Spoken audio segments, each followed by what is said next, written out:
Hi, welcome to Kingston Libraries Live. It's Beth again, here with another chapter of The Railway Children for you. So, Chapter 4, The Engine Burglar.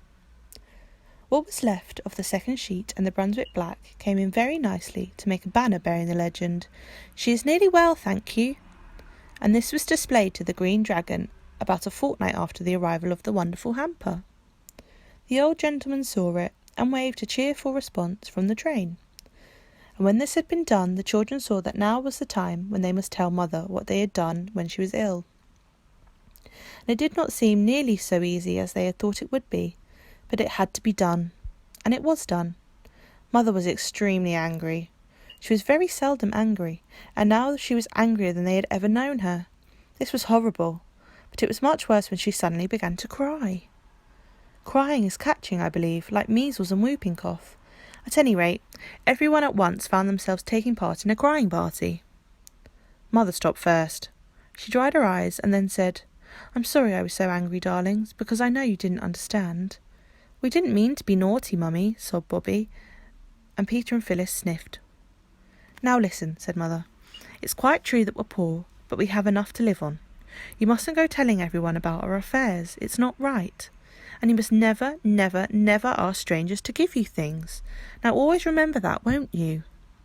They all hugged her and rubbed their damp cheeks against hers and promised they would. "And I'll write a letter to your old gentleman, and I shall tell him that I didn't approve. Oh, of course I shall thank him too, for his kindness. It's you I don't approve of, my darlings, not the old gentleman. He was as kind as ever he could be, and you could give the letter to the station master to give to him, and we won't say any more about it."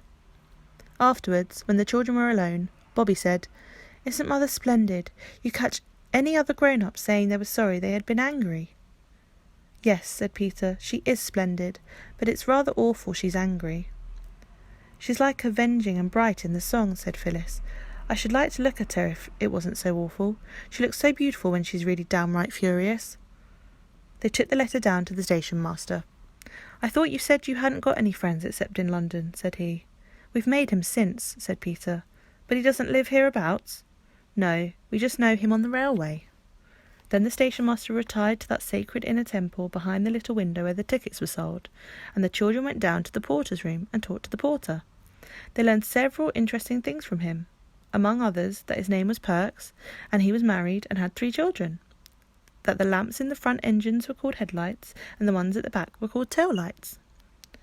"And that just shows," whispered Phyllis, "that trains really are dragons in disguise, with proper heads and tails." It was on this day that the children first noticed that all the engines were not alike. "Alike?" said the porter, whose name was Perks. "Lord love you, no, miss. No more alike nor what you and me are. That little un without a tender as went by just now, all on her own, that was a tank, that was. She's off to do something shunting on the other side of Maybridge.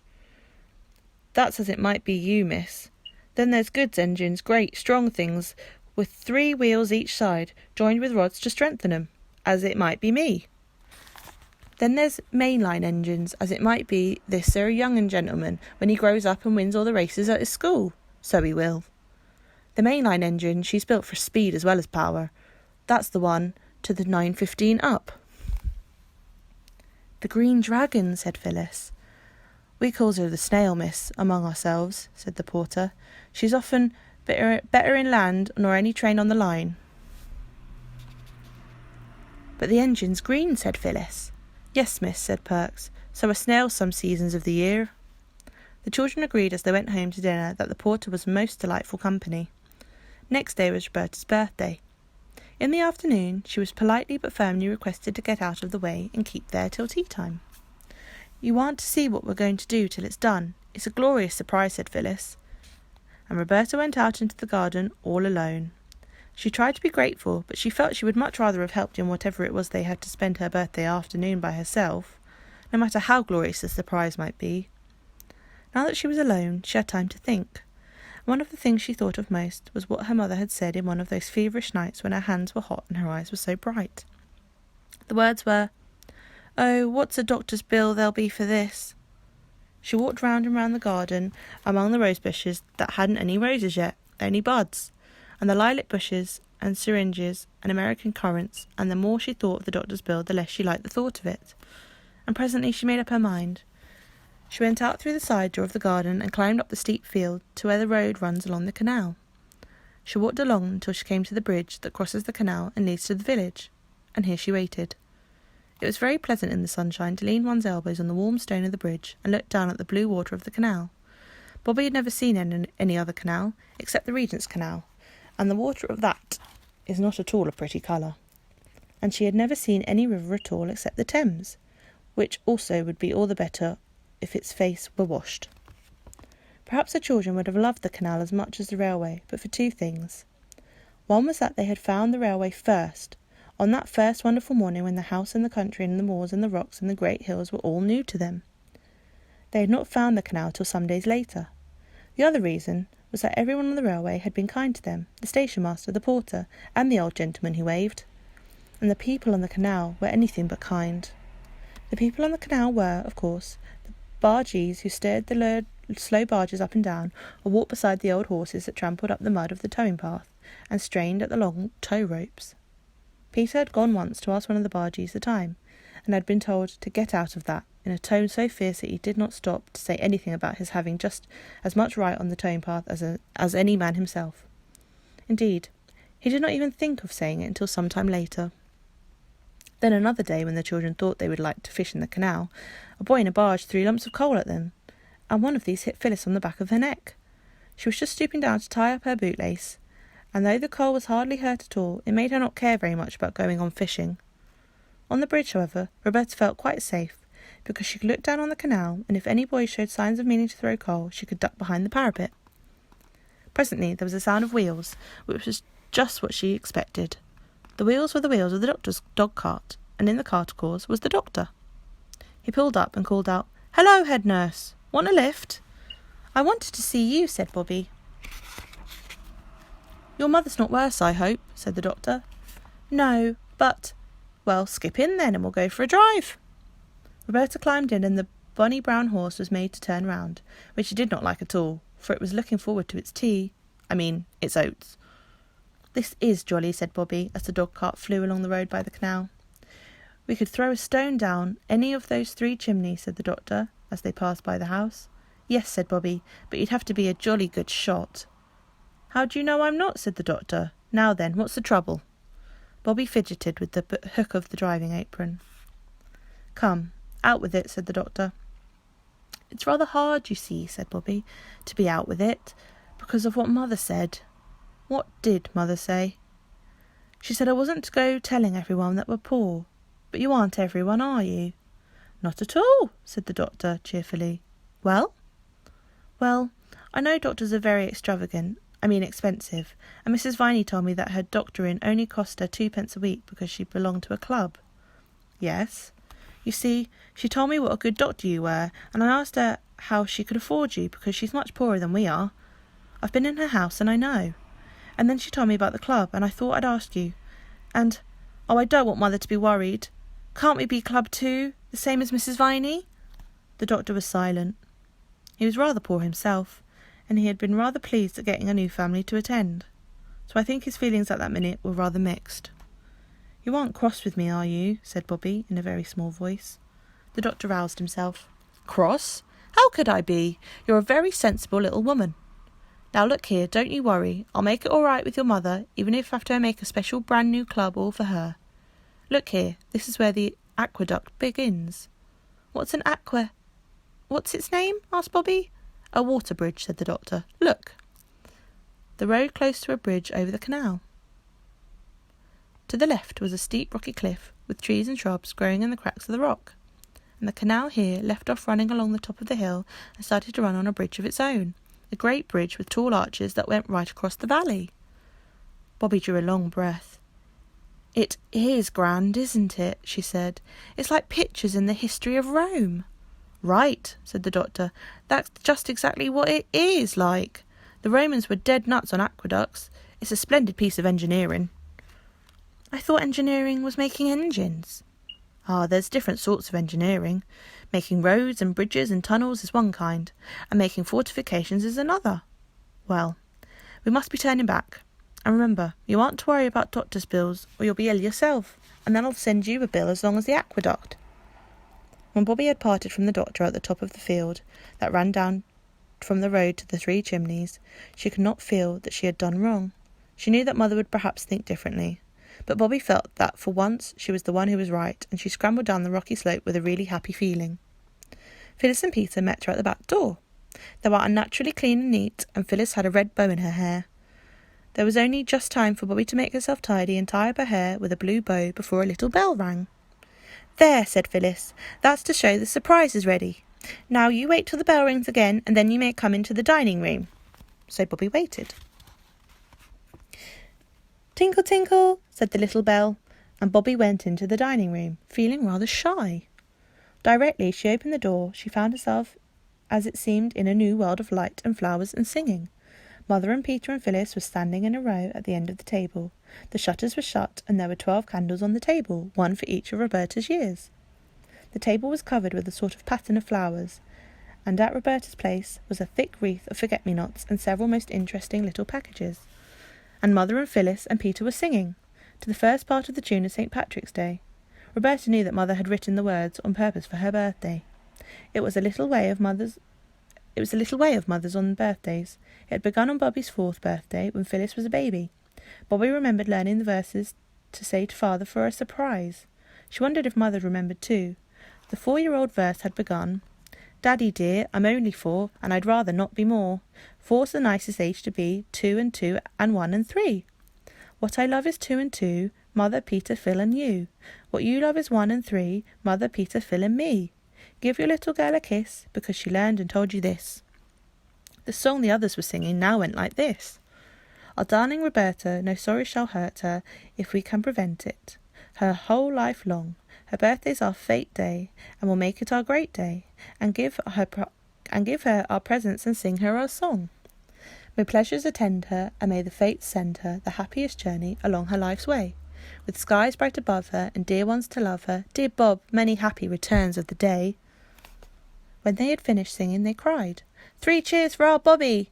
and gave them very loudly. Bobby felt exactly as though she were going to cry. You know that odd feeling in the bridge of your nose and the prickling of your eyelids? But before she had time to begin, they were all kissing and hugging her. "Now," said Mother, "look at your presents." They were very nice presents. There was a green and a red needle-book that Phyllis had made herself in secret moments. There was a darling little silver brooch of Mother's shaped like a buttercup, which Bobby had known and loved for years, but which she had never thought would come to be her very own. There was also a pair of blue glass vases from Mrs. Vilney. Roberta had seen and admired them in the village shop, and there were 3 birthday cards with pretty pictures and wishes. Mother fitted the forget-me-not crown on Bobby's brown head. "And now look at the table," she said. There was a cake on the table, covered with white sugar, with dear Bobby on it in pink sweets. And there were buns and jams, but the nicest thing was that big table was almost covered with flowers. Wallflowers were laid out all around the tea tray. There was a ring of forget-me-nots round each plate. The cake had a wreath of white lilac around it, and in the middle was something that looked like a pattern, all done with single blooms of lilac or wallflower or laburnum. "What is it?" asked Roberta. "It's a map of the railway," cried Peter. "Look, those lilac lines in the metals, and there's the station done in brown wallflowers. Laburnum is the train, and there's a signal box, and the road up to here, and those fat red daisies are us 3 waving to the old gentleman. That's him, the pansy in the laburnum train. And there's 3 chimneys, done in the purple primroses," said Phyllis. "And that little tiny rosebud is Mother, looking out for us when we're late for tea. Peter invented it all, and we all got the flowers from the station. We thought you'd like it better." "That's my present," said Peter, suddenly dumping down his adorned steam engine on the table in front of her. Its tender had been lined with fresh white paper, and it was full of sweets. "Oh, Peter," cried Bobby, quite overcome by this munificence. "Not your own dear little engine that you're so fond of?" "Oh, no," said Peter very promptly. "Not the engine, only the sweets." Bobby couldn't help her face changing a little, not so much because she was disappointed at not getting the engine, as because she had thought it so very noble of Peter, and now she felt as though she'd been silly to think it. Also, she felt she must have seemed greedy to expect the engine as well as the sweets, so her face changed. Peter saw it. He hesitated a minute, and then his face changed too, and he said, I mean, not all the engine. I'll let you have halves if you like."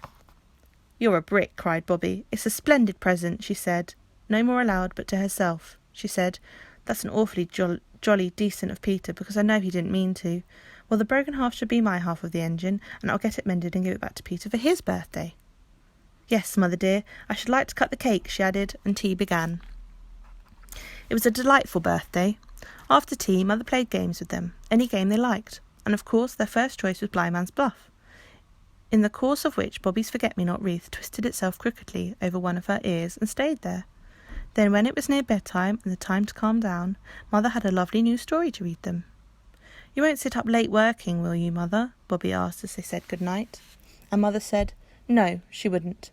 She would only just write to Father and then go to bed. But when Bobby crept down a little later to bring up her presents, for she felt she really could not be separated from them all night, Mother was not writing, but leaning her head on her arms, and her arms were on the table. I think it was rather good of Bobby to slip quietly by, saying over and over, "She doesn't want me to know she's unhappy, and I won't know, but it made a sad end to her birthday. The very next morning, Bobby began to watch her opportunity to get Peter's engine mended secretly, and the opportunity came the very next afternoon.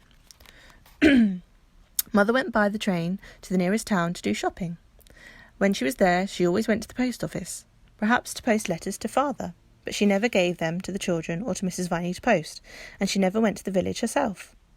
Peter and Phyllis went with her.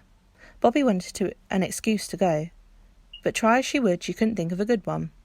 And just when she felt that all was lost, her frock caught on a big nail in the kitchen door, and there was a great criss-cross tear all along the front of the skirt. I assure you this was really an accident. So the others pitied her and went without her, for there was no time for her to change, because they were rather late already and had to hurry to the station to catch the train. When they had gone, Bobby put on her everyday frock and went down to the railway. She did not go into the station, but she went along the line to the end of the platform where the engine is when the down train is alongside the platform, the place where there is a water tank and a long limp leather hose like an elephant's trunk. She hid behind a bush on the other side of the railway. She had the toy engine done up in a brown paper bag, and she waited patiently with it under her arm. Then, when the next train came in and stopped, Bobby went across the metal of the line-up and stood beside the engine. She had never been so close to an engine before. It looked much larger and harder than she expected, and it made her feel very small indeed, and somehow very soft, as if she could very, very easily be hurt rather badly. "I know what silkworms feel like now," said Bobby to herself. The engine driver and fireman did not see her. They were leaning out of the other side, telling the porter a tale about a dog and a lead of mutton.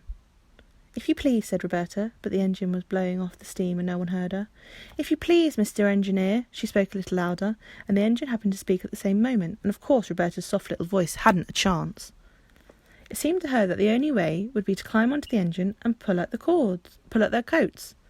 The step was high, but she got her knee on it and clambered into the cab.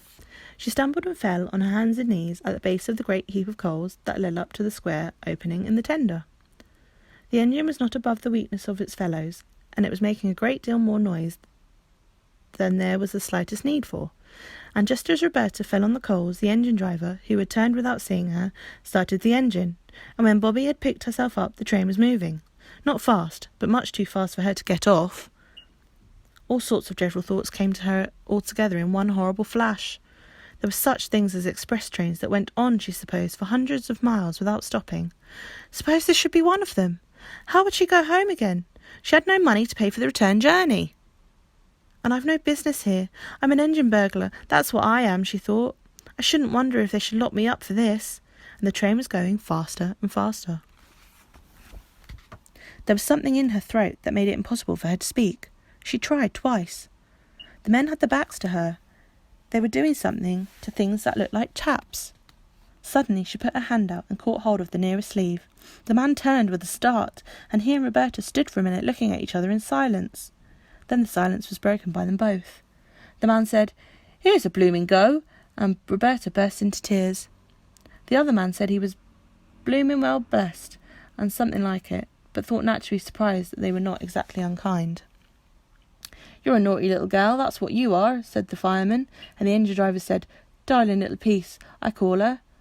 but they made her sit down on an iron seat in the cab and told her to stop crying and tell them what she meant by it, directly that minute.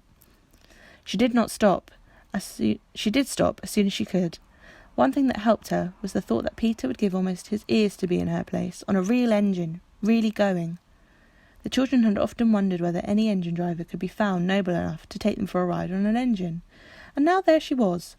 She dried her eyes and sniffed earnestly. "Now then," said the fireman, "out with it. What do you mean by it, eh?" "Oh, please," sniffed Bobby, and stopped.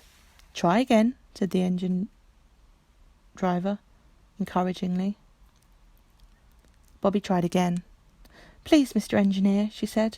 "I did call out to you from the line, but you didn't hear me, and I just climbed up to touch you on the arm. Quite gently I meant to do it, and then I fell into the coals. And I'm so sorry if I frightened you. Oh, don't be cross. Oh, please don't." She sniffed again. "We ain't so much cross," said the fireman, "as interested, like. It ain't every day a little girl tumbles into our coal bunker out of the sky, is it, Bill? What did you do it for, eh?" "That's the point," agreed the engine driver. "What did you do it for?" Bobby found that she had not quite stopped crying. The engine driver patted her on the back and said, "Here, cheer up, mate. It ain't so bad as all that here, I'll be bound." "I wanted," said Bobby, much cheered to find herself addressed as mate. "I only wanted to ask if you'd be so kind to mend this." She picked up the brown paper parcel from among the coals and undid the string with hot red fingers that trembled. Her feet and legs felt the scorch of the engine's fire, but her shoulders felt the wild chill rush of air. The engine lurched and shook and rattled, and as they shot under a bridge the engine seemed to shout in her ears. The firemen shovelled on coals. Bobby unrolled the brown paper bag and disclosed the toy engine. "I thought," she said wistfully, "that perhaps you might mend this for me, because you're an engineer, you know." The engine driver said he was blowed if he wasn't blessed. "I'm blessed if I ain't blowed," remarked the fireman. But the engine driver took the little engine and looked at it, and the fireman ceased for an instant to shovel coal and looked too. "It's like your precious cheeks," said the engine driver. "What's ever made you think we'd be bothered tinkering penny toys?" "I didn't mean it for precious cheeks," said Bobby. "Only everybody that has anything to do with railways is so kind and good, I didn't think you'd mind. You don't really, do you?" she added, for she had seen a not unkindly wink pass between the two. "My trade's driving of an engine, not mending her, especially such a hout-sizing engines as this," said Bill. "And how are we going to go get you back to your sorrowing friends and relations and all be forgiven and forgotten?" "If you'll put me down next time you stop," said Bobby firmly, though her heart beat fiercely against her arm and she clasped her hands, "and lend me the money for a third-class ticket, I'll pay you back, honour bright. I'm not a confidence trick like in the newspapers. Really, I'm not." "You're a little lady every inch," said Bill, relenting suddenly and completely. "We'll see you get home safe. And about this engine, Jim, ain't you got never a palace soldering iron? Seems to me it's all about little Boulder wants to do it." "That's what father said," Bobby explained eagerly. "What's that for?" She pointed to a little brass wheel that had turned as he spoke. "That's the injector." "In what?" "Injector to fill up the boiler." "Oh," said Bobby, mentally registering the fact to tell the others. "That is interesting." "This here's an automatic brake," Bill went on, flattered by her enthusiasm. "You just move this here little handle, and do it with your finger you can, and the train jolly soon stops. And that's what they call the power of science in the newspapers." He showed her two little dials, like clock faces, and told her how one showed how much steam was going, and the other showed if the brake was working properly. By the time she had seen him shut off the steam with a big shining steel handle, Bobby knew more about the inside working of an engine than she had ever thought there was to know, and Jim had promised that his second cousin's wife brother should solder the toy engine, or Jim would know the reason why. Besides all the knowledge she had gained, Bobby felt that she and Bill and Jim were now friends for life, and that they had wholly and forever forgiven her for stumbling uninvited among the sacred coals of their tender. At Stackpool Junction she parted from them with warm expressions of mutual regard. They handed her over to the guard of a returning train, a friend of theirs, and she had the joy of knowing what guards do in their secret fastness, and understood how, when you pull the handle in railway carriages, properly or improperly, a wheel goes round under the guard's nose, and a loud bell rings in his ears. She asked the guard why his van smelt so fishy, and learned that he had to carry a lot of fish every day, and that the wetness in the hollows of the corrugated floor had all drained out of boxes full of plaice and cod and mackerel and soles and smelts. Bobby got home in time for tea, and she felt as though her mind would burst with all that had been put into it since she had parted from the others. How she blessed the nail that had torn her frock. "Where have you been?" asked the others. "To the station, of course," said Roberta. But she would not tell a word of her adventures till the day appointed, when she mysteriously led them to the station at the hour of the 3:19's transit, and proudly introduced them to her friends, Bill and Jim. Jim's second cousin's wife's brother had not been unworthy of the sacred trust reposed in him. The toy engine was, literally, as good as new. "Goodbye. Oh, goodbye," said Bobby, just before the engine screamed, "It's goodbye. I shall always, always love you, and Jim's second cousin's wife's brother as well."